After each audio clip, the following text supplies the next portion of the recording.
Sekmadienį pramogų aikštėje šurmuliavusi užgavėnių šventė sukvietė nemažai miestelėnų ir kurorto svečių.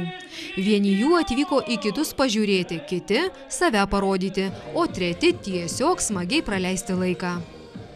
Įdomu pasižiūrėti, ką kultūros centras kiekvienais metais paruošia, o jie kiekvienais metais vis originalesni ir originalesni. Ir dar įdomiau atvesti vaikams parodyti, nes jiems tai yra labai naujienai, įdomu ir supažindinti su tradicijom. O kas jūs apskritai traukia į tokias šventes? Linksmumas šventės, nuotaika gera visada. Smagu pabūti tarp žmonių, pabendrauti, susitikti pažįstamus.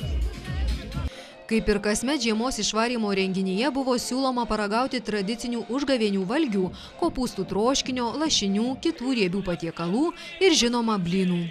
Jais prekiavusi garbaus amžiaus druskininkietė sakė, kad miestelėnai ir kurorto svečiai blynus perka itin noriai ir už juos tikrai negaili pinigų. Moters žodžiais vienas pirkėjas jos gardžiai iškeptą blyną įvertino net 20 litų. Perka blynų šventė, pagrindė, blynų šventė. Šiandien mėsos gali nebūti, o blynų turi būti. Tai ar blynai šventėje mokami ar nemokami? Nu visap gali būti.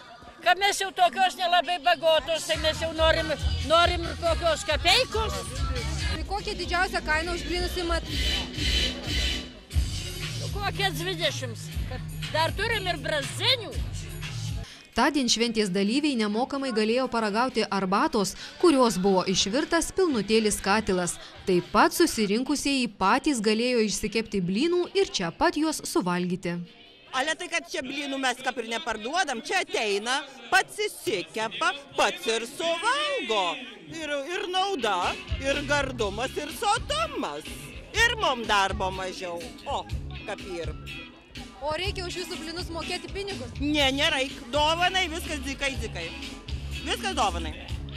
Tai kokius blynus šiandien druskininkiečiams siūlote? Nu, mielinius. Ant mėlių pakeltus, o katras labai nenori, tai tokius prastus duodam. Pažiūrom, jei su kaukė, tai mėlinis. Jei be kaukės, tai prastų tokie ant vandenio.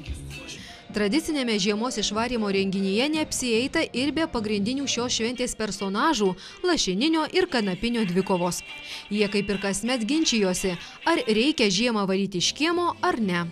Na, o pagrindiniu šiemetės užgavėnių šventės akcentu tapo Mis užgavėnės rinkimai, kuriuose dalyvavo net 6 kandidatės. Po 3 pretendentes delegavo lašininis ir kanapinis. Kandidatės į Mis užgavėnių karūną turėjo įveikti daugybę užduočių, net ir dalyvauti bikinio konkurse.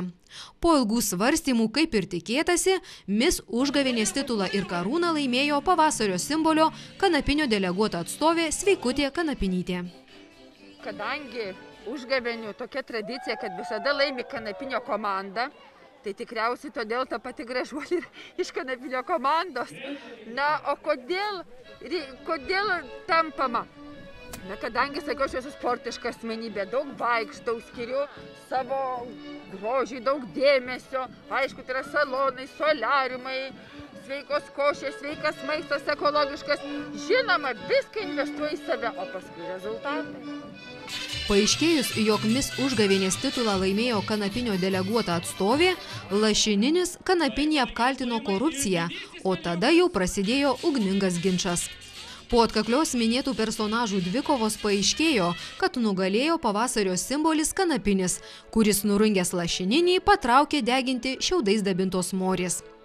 Tądien organizuotame renginyje buvo galima pamatyti šurmuliuojančių šventės persirengėlius, raganas, meškas, gerves bei kitus įspūdingai pasidabinusius renginio dalyvius. Jie gausiai susirinkusią žiūrovų minią kvietė žaisti įvairius žaidimus ir drauge pašokti. Smagią nuotaiką miestelėnams ir kurorto svečiams dovanojo folkloro ansamblis Racilukai bei druskininkų šokių kolektyvai Kadagys, Demo ir grupė Opus.